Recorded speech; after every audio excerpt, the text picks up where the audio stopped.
এরা অনলাইনে ছবি আপলোড করবেন না। এআই দিয়ে সবকিছু হতে পারে। স্যার, আপনি নিজেই তো এআই। আমরা সবাই এআই। চাকরিজীবী চান। অবশ্যই প্রবাসীর পাও হওয়া বাগের ব্যাপার। বর্তমানে মানুষ এআই কে ব্যবহার করে বিভিন্ন ভিডিও ফুটেজ বানাচ্ছে, যেখানে দেখা যাচ্ছে পুরো সম্পূর্ণ রিয়েলিস্টিক ভিডিও, বুঝেই অসম্ভব যে এটা কোনো এআই বানিয়েছে। এটা সম্পূর্ণই মানুষ বুঝবে, সবাই বুঝবে এটা মানুষের তৈরি। তো সম্পূর্ণ ভিডিওটা দেখুন এবং আসলে বুঝতে পারবেন এআই কতটা ভয়ঙ্কর দুনিয়ায় নিয়ে এসেছে। যা আপনি বাঁচতে চান তাহলে ভিডিওটি সম্পূর্ণ দেখবেন। এবং আমি যে কথা বলছি আমি নিজেও এআই দিয়ে মানুষের ফেস টু ফেস সেম ভাবে তৈরি করে নিচ্ছে আরেকটা মানুষ, যেখানে সে বসে আছে, সে যে অবস্থায় বসে আছে সেই অবস্থায় তার ভিডিও তৈরি করে দিচ্ছে এক ক্লিকে।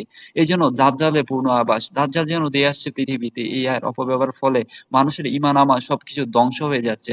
বিশেষ করে প্রভাব পড়ছে বেশি নারীদের উপর, যে মেনটেন না করেই তারা সোশ্যাল মিডিয়াতে বিভিন্ন ছবি আপলোড করে। টিকটক তো আছেই, এরকম ব্যবহার করলে মানুষের দৈনন্দিন জীবন হুমকির মুখে পড়তে। তাই এই মুহূর্তে আপনার এই ভয়ঙ্কর এআই থেকে বাঁচতে হলে আপনাকে সতর্ক হতে হবে। আপনার সোশ্যাল মিডিয়া থাকা আপলোড করা ছবি ভিডিও সবকিছু ডিলিট করে থাকবে, যেখানে আপনার ফেস দেখা যায়, ফেস টু ফেস যেখানে আপনি আপলোড করে রেখেছেন আপনার ছবি ভিডিও স্বাচ্ছন্দ্যে আপলোড করেছেন, সে সবকিছু ভিডিও আপনার সব সোশ্যাল মিডিয়া থেকে ডিলিট করতে হবে।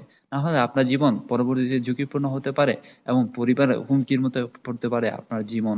তাই সময় থাকতে এখনই সাবধান হয়ে যান, সাবধানতার সাথে জীবন যাপন করুন।